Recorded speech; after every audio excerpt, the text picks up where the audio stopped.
Setelah cukup banyak membahas kasus-kasus yang ringan, kali ini saya ingin mengajak Anda untuk membahas sedikit yang lebih berat. Dan ini penting sekali karena kita akan merubah mindset kita, yaitu mengenai berpikir eksponensial. Ini adalah sesuatu yang sebetulnya kita pelajari ketika kita membaca atau mengikuti ilmu statistik. Karena dalam statistik kita juga mengenal ada namanya statistik eksponensial. Ini untuk membedakan dengan statistik yang bersifat linear, garis lurus. Dan kali ini tidak garis lurus tetapi adalah garisnya naik ke atas tiba-tiba. Ini diilhami dari pandemi. Pandemi mengajarkan kita betapa pentingnya berpikir eksponensial yang tidak pernah kita duga. Tetapi sebelum pandemi kita juga menyaksikan ternyata sudah banyak digunakan oleh para pelaku usaha di bidang digital. Dan setelah itu dampaknya adalah pada kegiatan bisnis sehari-hari. Berpikir linear itu adalah habis A maka B maka C. Jadi berurutan seperti itu, garis lurus, sama seperti ketika Anda membuka toko di pinggir jalan, kemudian Anda berharap dari 100 orang yang lewat barangkali ada sekitar 20 yang melihat. Selebihnya 80 asik dengan HP-nya atau sedang bercakap-cakap dengan orang lain, jadi tidak menaruh perhatian. Dari 20 orang yang lewat itu barangkali ada sekitar 5 orang yang menaruh perhatian. Dari 5 orang yang menaruh perhatian barangkali ada 1 yang kemudian tertarik untuk berhenti ke tempat Anda. Bayangkan kalau 1 hari 1 dan baru datangnya 5 hari kemudian, betapa lambatnya pergerakan itu. 1, 5 hari 1 lagi dan seterusnya. Jadi nanti pada suatu ketika barulah akan menjadi lebih banyak. Namun demikian dalam statistik eksponensial tidak demikian. Anda melakukan sesuatu sedemikian rupa barangkali tidak bisa secepat itu, tetapi dia lambat dulu seperti kita menunggu datangnya pandemi COVID-19 di negeri kita. Sudah ramai di negara tetangga, kita masih ragu-ragu. Ini jadi nggak ke Indonesia? Kayaknya kita aman nih di Indonesia. Ternyata setelah melewati satu fase tertentu, setelah dia lambat, tiba-tiba satu ketika mencapai puncaknya, beng, dia naik ke atas seperti itu. Dan hal seperti ini sebetulnya bisa dilihat dalam apa saja. Kita bisa melihat Facebook melakukan langkah itu, Instagram melakukan langkah itu, Twitter begitu, TikTok begitu, Cloud, iPhone, Android, bahkan Xiaomi. Kemudian marketplace yang dipasarkan perlahan-lahan tiba-tiba melejit dan itu semua diikuti oleh elemen-elemennya, perusahaan-perusahaan yang bergerak di bidang logistik dan alat-alat pembayaran yang tadinya tidak dikenal tiba-tiba meledak pada waktunya. Demikian pula dengan Bitcoin, cryptocurrency, aplikasi-aplikasi seperti kamera 360, NFT, Meta, Pokemon Go, dan lain sebagainya. Semuanya menggunakan pendekatan eksponensial dan tiba-tiba kita terkejut. Sebetulnya sebelumnya juga sudah ada, tapi barangkali mereka tidak memperhatikan hal ini. Misalnya saja barangkali Anda masih ingat kira-kira 10-15 tahun yang lalu ketika bapak-bapak beramai-ramai di sebuah mall di Jakarta berebutan untuk mendapatkan sandal. Dan sandalnya itu berwarna-warni yang sebetulnya bukan sandalnya bapak-bapak, berwarna pink, kuning, dan sebagainya. Sandal Crocs. Kemudian juga remaja berebutan untuk mendapatkan sepatu Vans, sepatu Kompas, kemudian Uniqlo untuk jenis pakaian tertentu. Bahkan sampai hari ini masih terjadi di Beckerman, banyak orang mencari makanan-makanan tertentu di sana, sampai antri masih panjang. Kemudian Krovel, BTS Meal juga begitu, sempat meledak sampai antrian cukup panjang dan polisi terpaksa harus menghentikannya. Kemudian juga pembukaannya IKEA, kemudian toko kue para artis di Bandung, ayam geprek, boba, kedai-kedai kopi tertentu mulai dari kopi kenangan, janji jiwa, fore, kopi klotok, kopi kulo dan lain sebagainya. Kita juga menyaksikan juga sudah terjadi pada produk-produk yang masuk dalam kategori umum atau komoditi seperti batu akik, ikan lohan, ikan cupang, gelombang cinta, cacing dan lain sebagainya yang diperdagangkan dan menimbulkan hype begitu dahsyat. Seperti virus, dia datang tiba-tiba begitu kencang yang sebelumnya sangat lambat, tapi suatu ketika juga hilang tiba-tiba. Dan ternyata bukan hanya itu, tiba-tiba persaingan berubah dan kita menyaksikan munculnya kosmetik indie yang menggusur kosmetik yang sudah terkenal, yang mereknya menjadi teman ibu-ibu kita di masa lalu. Tapi hari ini kaum muda sudah menggunakan merek-merek dari kosmetik indie. Dan bukan hanya itu, tetapi juga gaya hidup, cara-cara hidup seperti misalnya glamping tiba-tiba meledak dan menjadi sangat terkenal sekali dan orang kemudian berebutan untuk pergi ke sana.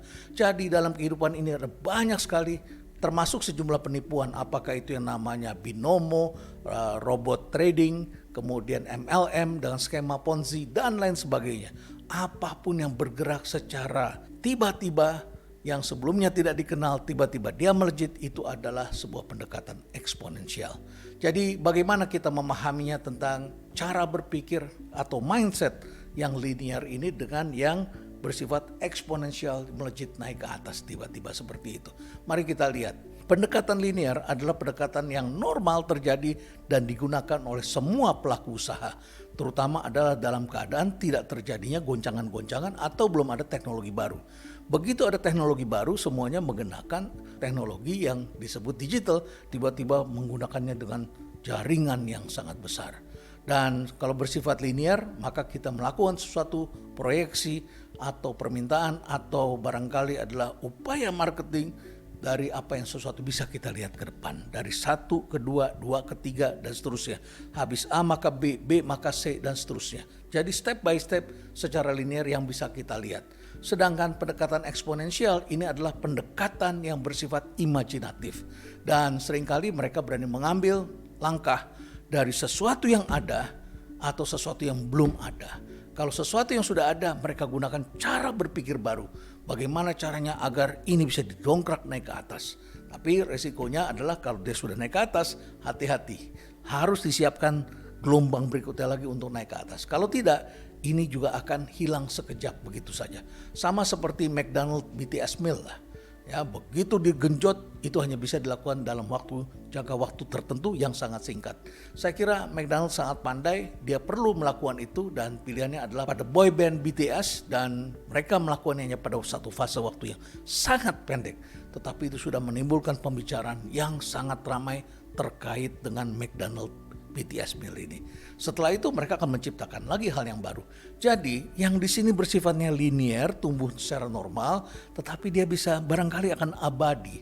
Tapi di sini ada yang tumbuhnya pelan-pelan, tiba-tiba digenjot tinggi sekali. Namun setelah itu mereka harus hentikan atau menciptakan momentum baru lagi sehingga kemudian harus diperbaharui. Jadi memang cara berpikir berbeda. Kalau di sini yang linear, maka ini seperti bermain domino. Bermain domino itu urutan kartu Anda tahu bagaimana cara bermainnya, melihat sendiri apa yang bisa Anda sambung dari satu waktu ke waktu yang berikutnya. Sedangkan berpikir eksponensial ini adalah menyangkut soal cara seperti kita bermain pingpong. Dinamis sekali. Kita tidak tahu jurus lawan kayak apa dan begitu lawan mengambil langkah A, maka kita harus menyesuaikan mengikuti langkah A dia. Atau kemudian kita membalas dengan langkah yang tak terduga. Yang kita lakukan ketika linear itu adalah disebut making better. Jadi kalau dalam inovasi ini adalah inovasi yang bersifat berkelanjutan. Misalnya Anda beli mobil. Mobil zaman dulu itu tidak ada AC-nya, tidak ada sound systemnya dan lain sebagainya. Anda beli kosongan. Karena mungkin daya beli masyarakat kita pada waktu itu seperti itu. Ditambah lagi juga remnya barangkali adalah rem yang biasa saja, rodanya juga ban biasa saja, terus kemudian pintunya kalau dibanting itu bunyi seperti kaleng. Jadi suspensinya belum sebagus seperti sekarang. Perusahaan otomotif kemudian melakukan perbaikan, perlahan-lahan diperbaiki. Bantingan pintunya dari masa ke masa berubah, size-nya berubah, desainnya berubah, sound systemnya dilengkapi. Lama-lama sound systemnya lebih bagus sekali. Nah itulah yang disebut dengan making better. Jadi Anda memperbaikinya dari waktu ke waktu. Dan pendekatan ini sama dengan Anda mencanangkan pertumbuhan kira-kira 5%, 6%, sampai 10% lah kurang lebih. Sedangkan pendekatan eksponensial itu bukan growth 10%, tetapi growth-nya adalah 10 kali, 20 kali, 100 kali dan seterusnya. Jadi melejitlah begitu kurang lebih. Mereka tidak mau perlahan-lahan. Tapi sekali lagi saya ingatkan, apapun yang cepat naik akan cepat pergi dan oleh karena itu Anda harus membuatnya kecepatan-kecepatan baru lagi. Tapi yang terpenting sesungguhnya adalah mindsetnya.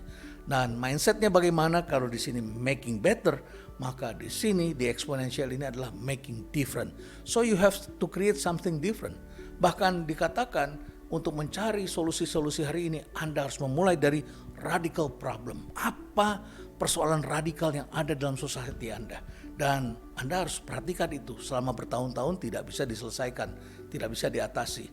Misalnya saja kalau Anda mau buat mobil misalnya tadinya bensinnya 110. Kemudian Anda ingin perbaiki dari 110 menjadi 112. That is making better. Tapi kalau Anda mau buat satu kendaraan, bensinnya ini kan merusak lingkungan. Anda mengatakan, saya mau bikin kendaraan yang 1 liter bisa dipakai untuk 1.000 kilometer. Nah, disitulah Anda making different. Untuk itu maka Anda harus start it over, mulai lagi dari nol, dan ini kita sebutnya adalah radical solution, mencari radical solution. So you have to start from radical problem. Apa persoalan radikal yang ada dalam masyarakatmu? Apakah masalah sampah, sampah plastik, lautan menjadi kotor, ikannya tidak bisa dimakan, garamnya tidak bisa dimakan, penduduknya semakin padat. Ini problem ini, ada sampah dan tentu saja pangan tidak bisa diambil. Oleh karena itu maka kita harus come up dengan radical solution. Nah, kalau sudah dengan radical solution, maka kita baru mencari berikutnya, yaitu radical technology. Harus ada teknologi yang memang radikal. Dan sayangnya di negara kita ini kebanyakan kita adalah konsumen teknologi, bukan pengembang teknologi. Tetapi di masa depan dengan perkembangan teknologi digital, harusnya bangsa kita mulai sadar ke sana. Dan anak-anak Indonesia tidak kalah cerdas dibandingkan dengan bangsa-bangsa lain. Jadi kita pun bisa untuk masuk ke dalam pendekatan eksponensial ini. Untuk itulah maka kita harus memiliki mindset eksponensial, make it different. Untuk mudahnya barangkali saya bisa tunjukkan kepada Anda apa yang dilakukan oleh Presiden Kennedy. Mendiang Presiden Kennedy, sayangnya dia hanya menjadi presiden sebentar saja. Pada tahun 1961 tiba-tiba Kennedy berpidato, dan ini terjadi di Texas. Dia mengatakan ketika bangsa-bangsa lain atau orang lain berpikir bagaimana caranya untuk mencapai gunung yang tertinggi, Mount Everest. Ketika sebagian orang berpikir untuk menyeberangi Samudra Atlantik. Ketika baru beberapa tahun yang lalu kita bisa membuat mobil yang kemudian bisa melintas dengan lebih cepat di jalan raya. Semua teknologi itu bagus. Tetapi kali ini kita akan mencapai bulan.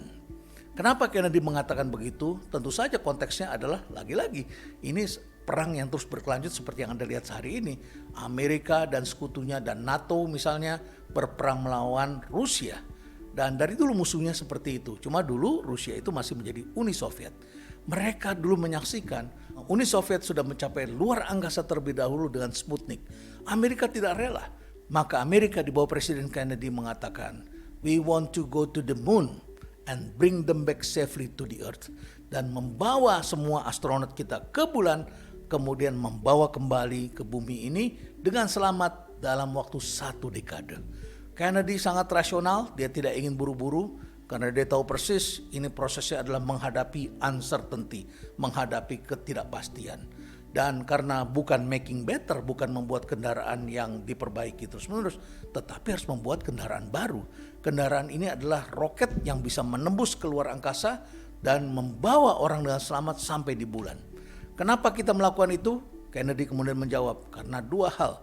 Yang pertama adalah kita tidak mau melakukan hal-hal yang mudah. Karena hanya dengan melakukan hal-hal yang sulit, maka suatu bangsa akan berubah menjadi bangsa yang hebat.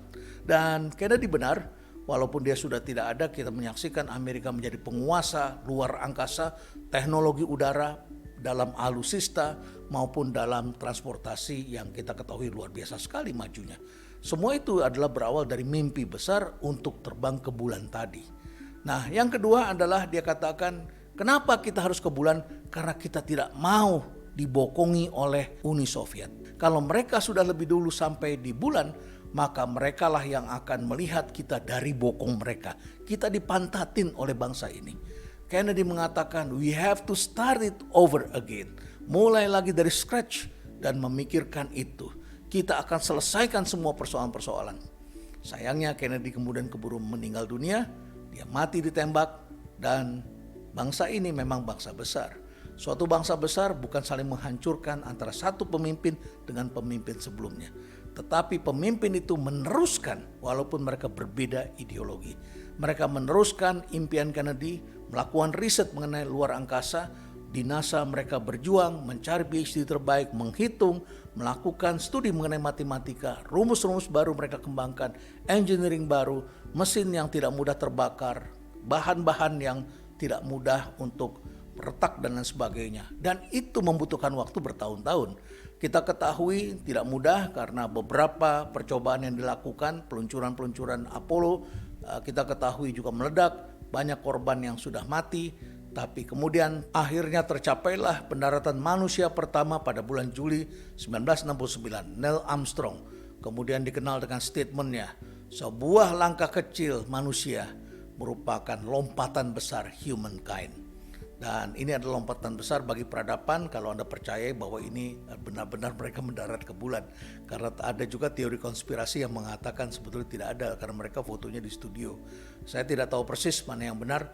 Anggaplah mereka benar mendarat ke bulan karena jejak-jejak teknologinya kemudian bisa kita saksikan. Tetapi kita menyaksikan ini adalah lompatan eksponensial. Waktunya tidak begitu cepat, mereka butuh waktu 8 tahun. Dan setelah lewat 8 tahun mereka berhasil mendarat di bulan dan kemudian teknologi-teknologi lain ikut serta. Termasuk di dalamnya adalah yang sekarang kita bisa pakai dan diperbaharui yaitu teknologi dalam penggunaan satelit dan lain sebagainya. Nah, ini adalah pendekatan eksponensial.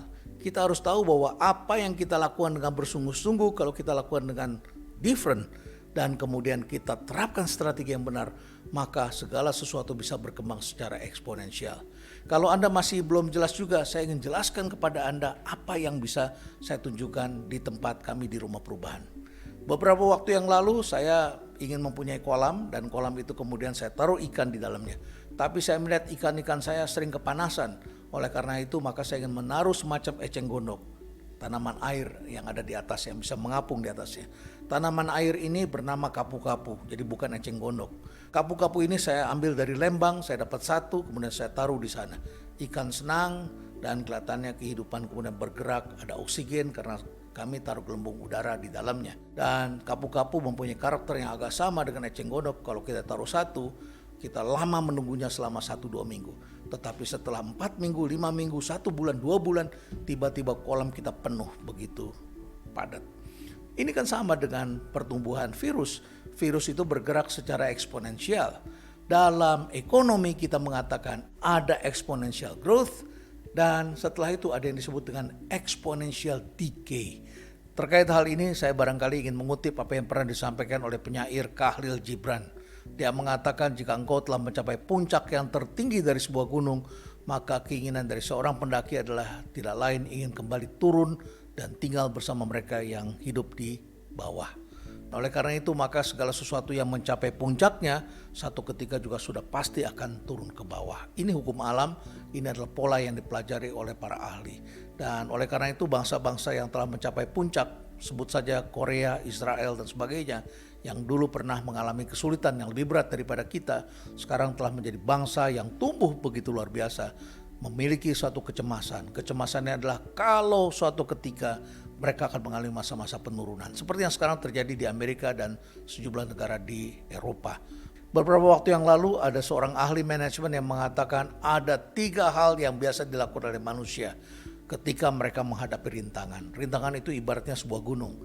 Yang pertama ini disebutnya sebagai the campers. Campers itu asal katanya ya Anda membuka tenda dan Anda camping di tengah-tengah. Jadi Anda mendaki dan mencari tempat terindah dan Anda sudah merasa nyaman untuk satu capaian tertentu, padahal itu adalah tempat yang masih sangat awal. Tapi karena merasa indah, Anda kemudian berkemah di sana, istirahat, dan setelah itu Anda kembali lagi ke bawah. The campers. Tapi sebelum ada the campers, ini ada yang disebut sebagai the quitters. Dia tidak pernah naik karena ada rintangan di depan. Capek kalau saya naik ke atas sana. Jadi dia tidak pernah melihat keindahan. Maka dia cuma memandang kemudian mengatakan saya tidak perlu ikut ke sana. Barangkali Anda sudah getting old dan merasa tidak perlu bercapek-capek untuk mencapai suatu aktivitas yang berat dalam kehidupan Anda. Tetapi ada manusia yang ketiga.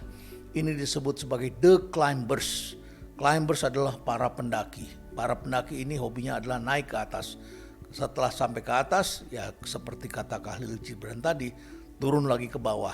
Setelah itu ngapain? Ya mereka cari lagi gunung lain, bukit lain. Mereka naik lagi ke atas. Pernah ada yang bertanya kepada saya apa tidak capek berperilaku seperti itu. Ya tapi masalahnya ini adalah kenikmatan sendiri. Ada orang yang memang hobinya mendaki, apa boleh buat. Tetapi saya perlu mengingatkan kepada Anda. Ada orang-orang tertentu yang senang mengenjot ini, dibuat menjadi naik ke atas. Tapi setelah sampai di atas dia tidak sadar bahwa ini akan mengalami fase penurunan. Dan setelah itu mereka sudah letih dan tidak bisa melakukan apa-apa. Sayang sekali Ini adalah sebuah mindset, dan mindset ini berarti Anda harus selalu memiliki cara berpikir eksponensial.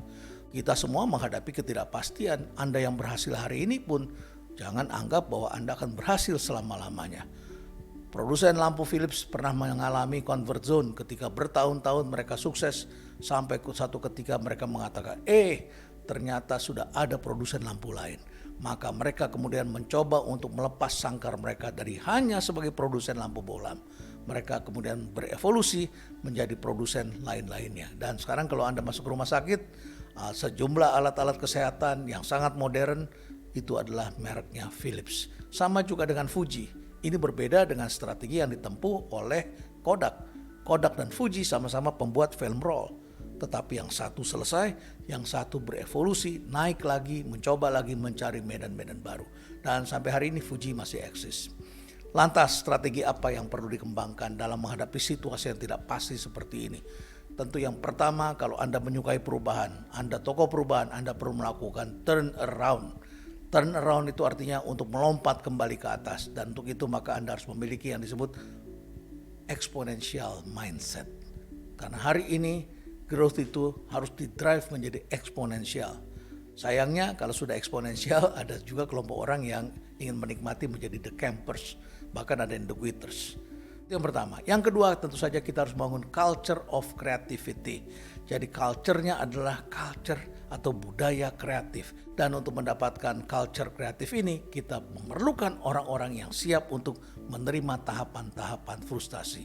Jadi tidak dengan cepat-cepat melakukan punishment, tetapi adalah kita menciptakan suasana agar orang berani menghadapi beragam resiko. Dan oleh karena itu maka diperlukan hal yang ketiga, yaitu jangan hanya fokus pada hal yang bersifat getting better, tetapi adalah getting different, make it different. Yang keempat, apapun yang Anda hasilkan, ingat tidak boleh berhenti hanya pada fase menghasilkan. Kita harus memasuki fase berikutnya menggunakan metode atau 5 elemen penggerak jari. Melakukan apa? Melakukan mobilisasi.